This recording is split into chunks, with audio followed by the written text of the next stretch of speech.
What's up, y'all? This is Juwan. We're back. It's episode 7 of Thrive Thursday. I'm excited to be back with you all today. Today is a beautiful, beautiful day.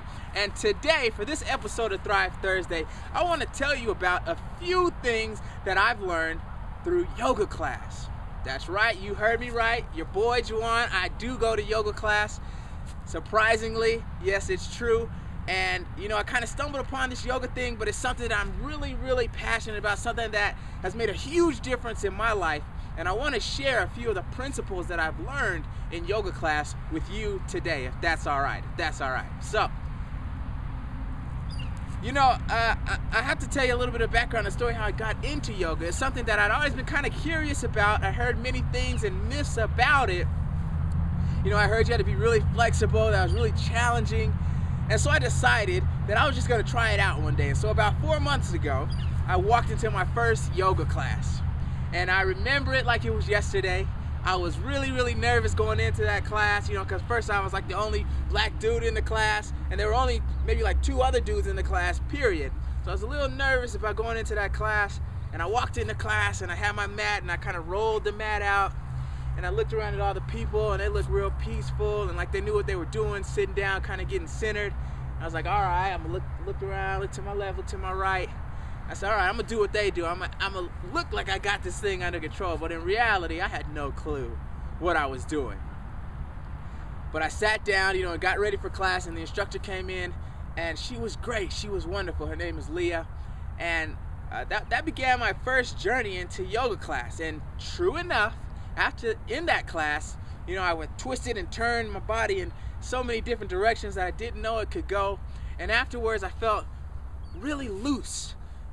Maybe I was a little bit sore the next day, but really, I remember just feeling really loose and just feeling really good. Like my mind was at a whole different level, and I felt like yoga worked out my mind just as much as it worked out my body. And from that moment on, I was like an addict. I was hooked. And so I can't wait to go back to yoga class every week, and it's just something that's really, really made a big difference in my life. And so today I want to talk about 2 principles that I've learned from yoga class that I've taken off of the mat and applied to my life. And the first principle I want to talk about today is keeping your heart open. You see, as we go through life, as we go through our days, our weeks, our months, and the year, we have so many worries and troubles on our shoulders and so many things we're responsible for, right? And so many of other people's problems who are putting their problems on your back. And so as we go through our days, weeks, months, we start to carry all that weight on our shoulders, on our back.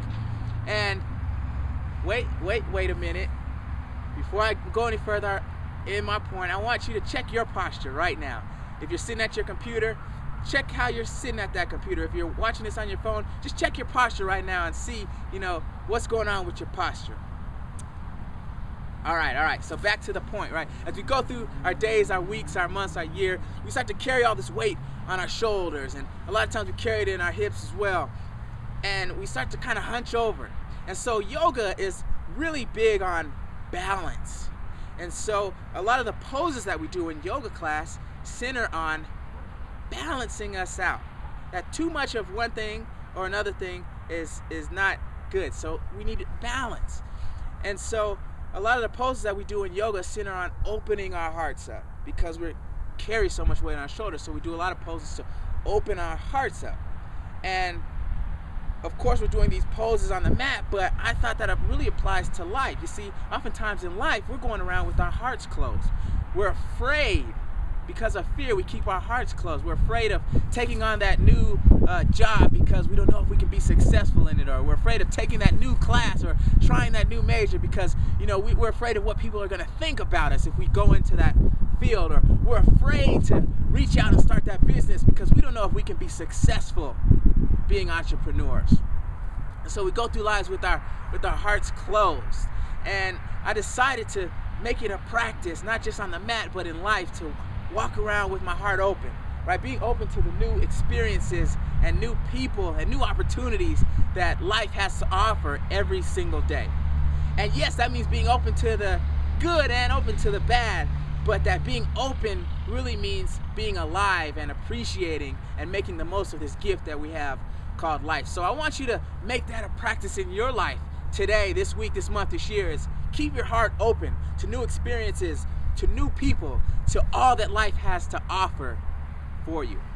So the second principle that I want to talk about today that I've learned through yoga class is a phrase. And that phrase is, don't hold back and don't hold on. You see, again, yoga is all about balance. And oftentimes we find ourselves in one of those two positions, either holding back or holding on. We're either holding back, right? We're keeping our hearts closed. We're holding back from giving everything that we can give because we're afraid of failure or we're afraid of rejection, right? You're holding back from sharing your feelings of somebody you really care about because you're afraid that they might not feel the same way, that they might not reciprocate those feelings back to you. So you hold back feeling or saying what you feel, or you hold back from putting your all into that project or that class or your work because you're afraid that your best just might not be good enough.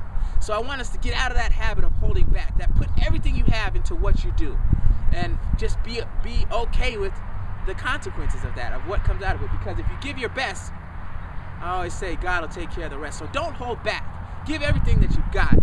But don't hold on. All right? Oftentimes, we forget that there's a time and a season for everything. There's 4 seasons, right? Fall, summer, winter, and spring, right? Not in any particular order, but there are 4 seasons that happen in a year. And so there are seasons in our life, and people come in and out of our lives, and opportunities come in and out of our lives in different seasons. And so oftentimes we forget that. And so we're trying to hold on when it's winter time, we're still trying to hold on to summer. And that cuts us off from appreciating all of the great blessings that are around us right now today. So I want us to get in the habit of appreciating the people and the things that are in our lives today in this season. And then when that season is up, hey, let go and fully embrace the new season. Keep your heart open to the new blessings that are right around the corner, that are right in your face. So that's the second lesson, is don't hold back and don't hold on. So I hope this has been helpful for you. Again, our 2 principles for today, the lessons that I've learned through yoga class, are keep your heart open to all of those wonderful experiences and people and opportunities in your life, and don't hold back and don't hold on. So this is Juwan. It's Thrive Thursday, episode 7. Thanks for rocking with me. Thrive or Die.